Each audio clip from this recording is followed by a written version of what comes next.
السلام علیکم ویورز، امید ہے آپ سب باخیر و عافیت ہوں گے۔ اللہ پاک آپ سب کو مجھ سمیت اپنی حفظ و امان میں رکھے۔ سامعین محترم، آج کا vlog supreme court of Pakistan کے تاریخی فیصلے سے متعلق ہے۔ آج 7 اپریل 2022 کو سپریم کورٹ آف پاکستان نے چیف جسٹس عمر عطا بندیال کی سربراہی میں 5 رکنی لارجر بینچ، جس میں عمر عطا بندیال جو ہیڈ کر رہے تھے اور دیگر جسٹس میں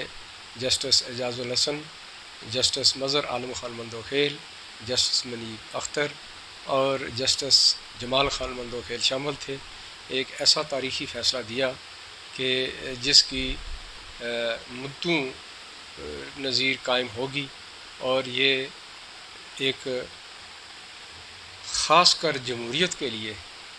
ایک بہترین فیصلہ تھا۔ سامعین محترم، اس فیصلے کے پہلے تو چیدہ جو مندرجات ہیں اس پہ بات کرتے ہیں، جو احکامات ہیں، لیکن اس سے قبل ایک میں تناظر چھوٹا سا پیش کر دوں کہ یہ فیصلہ اور یہ بینچ کیوں بنا۔ یہ اصل میں معاملہ یہ ہوا کہ جناب عمران خان صاحب کے خلاف تحریک عدم اعتماد لاسٹ منتھ پیش ہوئی تھی، مارچ میں، 8 مارچ کو، اور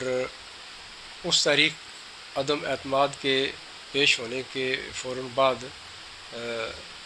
ریکوزیشن کے فوراً بعد، حکومت وقت کو جب یہ پتہ چلا کہ اپوزیشن تو اپنے نمبر جو 172 ہونے چاہیے تھے وہ پورے کر چکی ہے، تو عمران خان صاحب نے پھر بڑی جوڑ توڑ کی، لیکن ان کے اپنے لوگ جو تھے ان کی پالیسی سے تنگ آ کر، ان کی بیڈ گورننس سے تنگ آ کر، وہ پاکستان مسلم لیگ نون کے ساتھ اور پاکستان پیپلز پارٹی کے ساتھ یا پی ڈی ایم کے ساتھ جا ملے، اور اس طرح ان کے پاس نمبر گیم زیادہ ہو گئی۔ اور جب یہ معاملہ ہوا تو اس پر حکومت وقت نے مختلف قسم کے ہیلے بہانے شروع کر دیے، لیکن ساتھ ساتھ اپوزیشن نے بھی اپنی حکمت عملی چینج کی، اور ہوا یہ کہ یہ 14 دن کے اندر تحریک عدم اعتماد پیش ہونی تھی، اس کو حکومت وقت نے اتنا کھینچا کہ یہ لمبی ہوتی گئی، اور یہ ہوا یہ کہ یہ تحریک عدم اعتماد آ کے 3 اپریل کو اس پر ووٹنگ ہوئی۔ اچھا، 3 اپریل کو اس کے اوپر ووٹنگ ہونا قرار پائی۔ یہاں بھی حکومت وقت نے انتہائی بدنیتی سے کام لیا، اور انہوں نے یہ کیا کہ ڈپٹی اسپیکر قاسم سوری کو کہا کہ جی آپ جو آج کا اجلاس چیئر کریں، اور ڈپٹی اسپیکر قاسم سوری چونکہ اسپیکر قومی اسمبلی جو تھے اسد کیسر، ان کے خلاف بھی تحریک عدم اعتماد پیش ہو چکی تھی، اس لیے وہ ہیڈ نہیں کر سکتے تھے۔ تو جب ڈپٹی اسپیکر قاسم سوری نے آ کے اس کی صدارت کی ہے، تو آپ یہ دیکھیے کہ اس قدر اس کے اندر بدنیتی شامل تھی، اور اتنی پلاننگ کی گئی تھی کہ قاسم سوری یوں ہی آ کے بیٹھے، اور انہوں نے چاہیے تو یہ تھا کہ وہ یہ کہتے کہ جی ووٹنگ جاری کرنے کا پروسیس جو ہے نا وہ شروع کیا جائے، لیکن انہوں نے آتے ہی ایک پوائنٹ آف آرڈر لیا، اور پوائنٹ آف آرڈر جو مخاطب کیا انہوں نے وفاقی وزیر قانون فواد چودھری صاحب کو، اور فواد چودھری صاحب نے آرٹیکل 5 کا حوالہ دیا کہ ایک خط امریکہ سے پاکستان کو ملا ہے، جس کا ذکر عمران خان صاحب پہلے سے ایک 27 مارچ کے جلسے میں کر چکے تھے، جو انہوں نے سرپرائز دیا تھا، اور انہوں نے یہ کہا تھا کہ جی پوری اپوزیشن جو ہے وہ امریکہ کے ساتھ ملی ہوئی ہے، اور یہ ملک کے خلاف ایک بہت بڑی سازش ہے، وہ ہماری حکومت کو گرانا چاہتے ہیں۔ اور اس خط کے اندر، اس مراسلے کے اندر یہ ذکر ہے کہ اگر تحریک عدم اعتماد کامیاب ہو جاتی ہے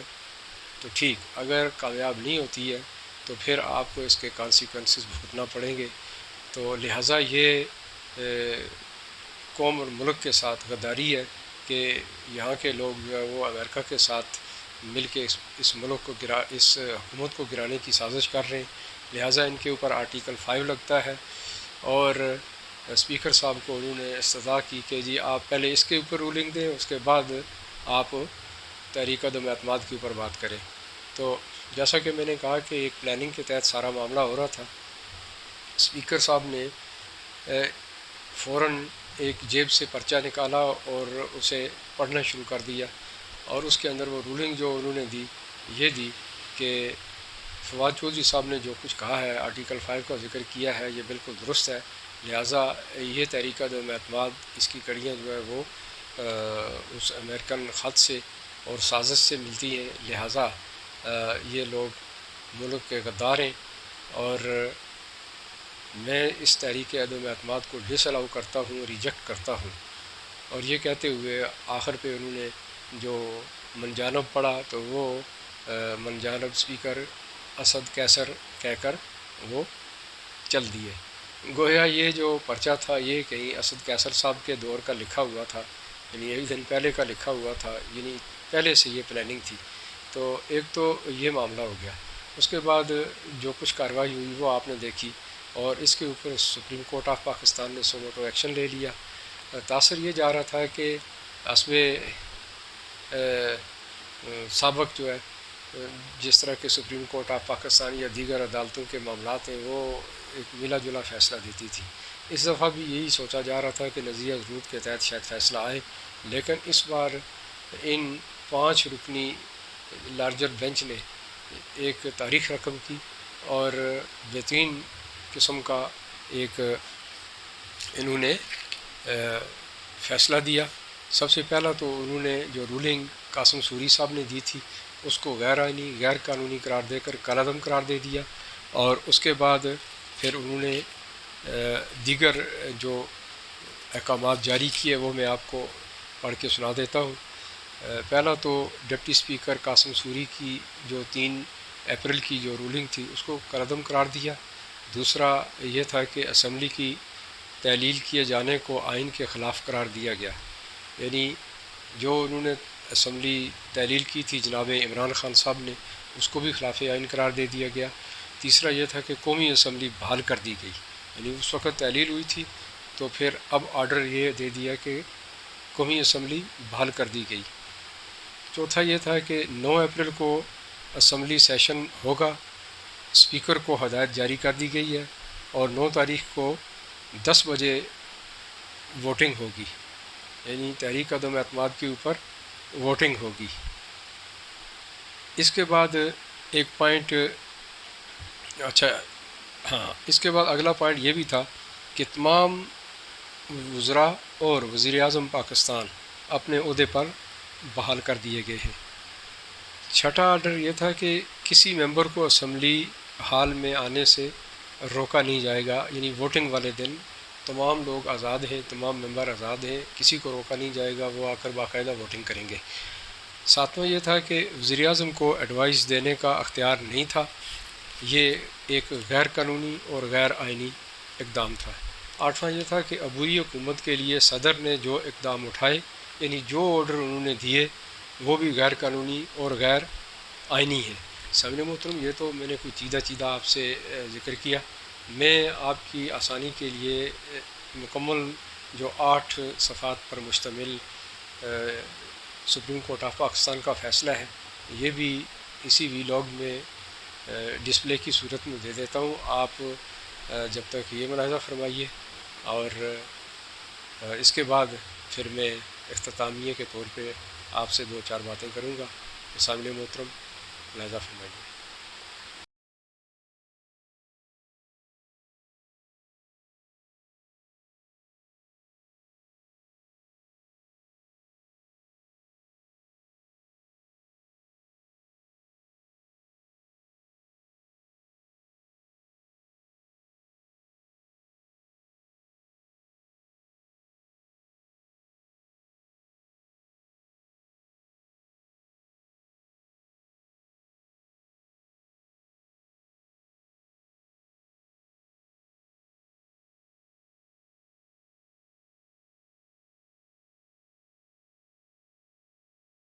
جی سامعین کرام، آپ نے ڈیٹیل کے ساتھ پورا فیصلہ پڑھ لیا ہوگا اور آپ کو سمجھ آ گئی ہوگی کہ اس فیصلے کے اندر کیا کچھ لکھا ہوا ہے۔ سامعین محترم، یہ ایک تاریخی فیصلہ ہے، اس سے قبل بھی بڑے فیصلے آئے لیکن وہ سارے کوئی 50-50 کے حساب سے چلے، یعنی دونوں پارٹیوں کو خوش کیا گیا۔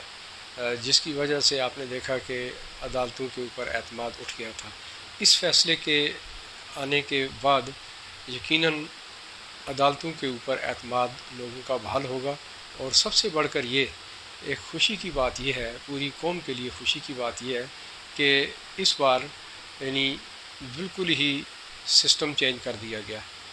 اس سے قبل اسی دوران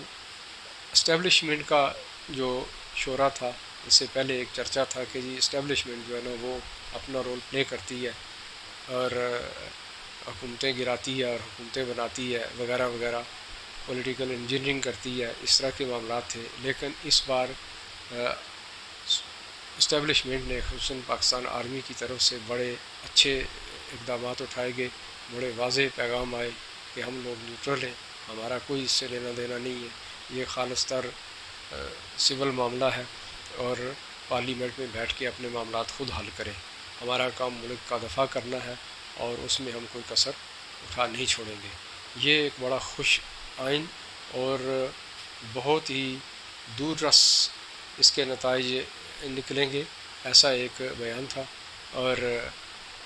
اس وجہ سے آپ نے دیکھا کہ جب اسٹیبلشمنٹ نیوٹرل ہو گئی تو اس کے بعد جناب عمران خان صاحب کے لیے مشکلات پیدا ہو گئیں، چونکہ وہ کہا یہ جاتا تھا کہ وہ بیساکھی کے سہارے چلتے ہیں۔ بہرحال ایک تو یہ، اور اس کے بعد پھر رہ گئی تھی عدلیہ کا معاملہ بھی کچھ اسی طرح کا تھا کہ عدلیہ کو واٹس ایپ کے ذریعے پیغامات آ جاتے ہیں اور فیصلے بدل دیے جاتے ہیں وغیرہ وغیرہ۔ لیکن اس بار اللہ کا لاکھ لاکھ شکر ہے کہ اس ملک میں انصاف کا بول بالا ان 5 ججز نے کیا ہے۔ یہ ایک تاریخ رقم کی ہے پاکستان میں ان 5 ججز نے، اور اس کا کریڈٹ عمر عطا بندیال صاحب کو جاتا ہے اور ان 5 ججز کو جاتا ہے۔ یقیناً یہ بہت بڑی کامیابی ہے اور امید کی جاتی ہے کہ اگر ہمارے اس ملک میں انصاف اسی طرح ہوتا رہا جو دکھائی دے، اور یقیناً یہ جو مثال تھی کہ انصاف وہ جو ہوتا دکھائی دے، تو آج اس مثال کو سچ ثابت کیا ہے ان 5 رکنی ججز نے اپنا فیصلہ دے کر کہ آج انصاف ہوتا دکھائی دیا ہے۔ یقیناً امید رکھی جا سکتی ہے کہ اس کے بعد بھی اسی طرح ہماری عدالتیں عین انصاف کریں گی، اور امید ہے کہ جب انصاف ہوگا تو پاکستان میں ترقی بھی ہوگی، خوشحالی بھی آئے گی، امن و استحکام بھی آئے گا۔ یقیناً یہی ایک سب سے بڑی خوشی کی بات ہے۔ اسی کے ساتھ ہی مجھے اجازت دیجیے، اور سبسکرپشن بڑا ایک اہم معاملہ ہے، آپ کی طرف سے سبسکرپشن بالکل بھی نہیں آ رہی ہے، تو سبسکرائب ضرور کیا کریں چینل۔ آپ کی میری اگر کوئی ذاتی رنجش ہے یا کوئی اختلاف ہے تو وہ آپ کمنٹ سیکشن میں برملا اس کا اظہار کر سکتے ہیں، میں خندہ پیسانی سے اس کو تسلیم کروں گا۔ اور اسی کے ساتھ ہی مجھے اجازت دیجیے، اللہ نگہبان۔